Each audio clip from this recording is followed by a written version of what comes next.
ಶ್ರೀಲೀಲಾ ಅವರು ಚಿತ್ರರಂಗಕ್ಕೆ ಪ್ರವೇಶಿಸಿ 5 ವರ್ಷಗಳೇ ಆಯಿತು. ಈ ಒಂದು 5 ವರ್ಷದಲ್ಲಿ ಅವರು ಸ್ಟಾರ್ ನಟಿಯಾಗಿದ್ದಾರೆ. ಇಂತಹ ಒಂದು ದೊಡ್ಡ ಸಾಧನೆಯನ್ನೇ ಮಾಡಿದ್ದಾರೆ. ಅವರು ಮಾಡುವಂತಹ ಒಂದು ಡ್ಯಾನ್ಸ್ ಆಗಲಿ, ಸಾಂಗ್ ಆಗಲಿ, ಮತ್ತು ಅವರು ಮಾಡುತ್ತಿರುವಂತಹ ನಟನೆ ಆಗಲಿ ಎಲ್ರಿಗೂ ಇಷ್ಟ ಅಂತಾನೆ ಹೇಳ್ಬೋದು. ತುಂಬ ಇಷ್ಟಪಡ್ತಿದ್ದಾರೆ. ಅವರಿಗೆ ತುಂಬಾ ಫಾಲೋವರ್ಸ್ ಕೂಡ ಅವರಿಗೆ ಇದ್ದಾರೆ ಅಂತಾನೆ ಹೇಳ್ಬೋದು. ತುಂಬ ಜನ ಫ್ಯಾನ್ಸ್ ಕೂಡ ಅವರು ಹೊಂದಿದ್ದಾರೆ ಅಂತಾನೆ ಹೇಳ್ಬೋದು. ಈಗಾಗಲೇ ಡ್ಯಾನ್ಸ್ ಮುಖಾಂತರ ಎಲ್ಲರ ಮನಸ್ಸನ್ನು ಗೆದ್ದಿದ್ದಾರೆ ಶ್ರೀಲೀಲಾ ಅವರು.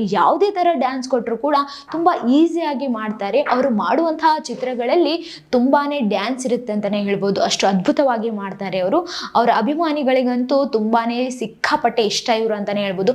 ಮುದ್ದು ಮುಖದ ಗೊಂಬೆಯಂತೆ ಇರುವ ಇವರು ತುಂಬಾ ಜನಕ್ಕೆ ಇಷ್ಟ ಅಂತ ಕೂಡ ಹೇಳ್ಬೋದು. ಈಗಾಗಲೇ ಅವರು ಒಂದು ಮಾತನ್ನು ಹೇಳಿದ್ದಾರೆ. ಏನಪ್ಪಾ ಅಂತಂದ್ರೆ, ಇನ್ನು ಮುಂದೆ ನಾನು ಯಾವ ಹೀರೋಗಳಿಗೂ ಕೂಡ ಲಿಪ್ ಲಾಕ್ ಮಾಡೋದಿಲ್ಲ, ಕಿಸ್ ಮಾಡೋದಿಲ್ಲ ಅಂತ ಹೇಳಿ ಈ ಒಂದು ನಿರ್ಧಾರವನ್ನು ಮಾಡಿದ್ದಾರೆ.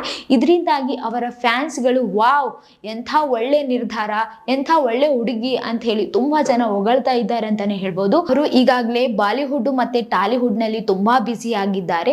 ಈ ಒಂದು ಮಾತನ್ನು ಹೇಳಿದ್ದಾರೆ ಅಲ್ವಾ, ಎಲ್ಲ ಅಭಿಮಾನಿಗಳಿಗೂ ಕೂಡ ತುಂಬಾ ಖುಷಿಯಾಗಿದೆ. ಇಂತಹ ಒಂದು ಒಳ್ಳೆ ನಿರ್ಧಾರ ಮಾಡಿದ್ದಾರೆ ಅಂತ ಹೇಳಿ ತುಂಬಾ ಜನ ಹೊಗಳ್ತಾ ಇದ್ದಾರೆ.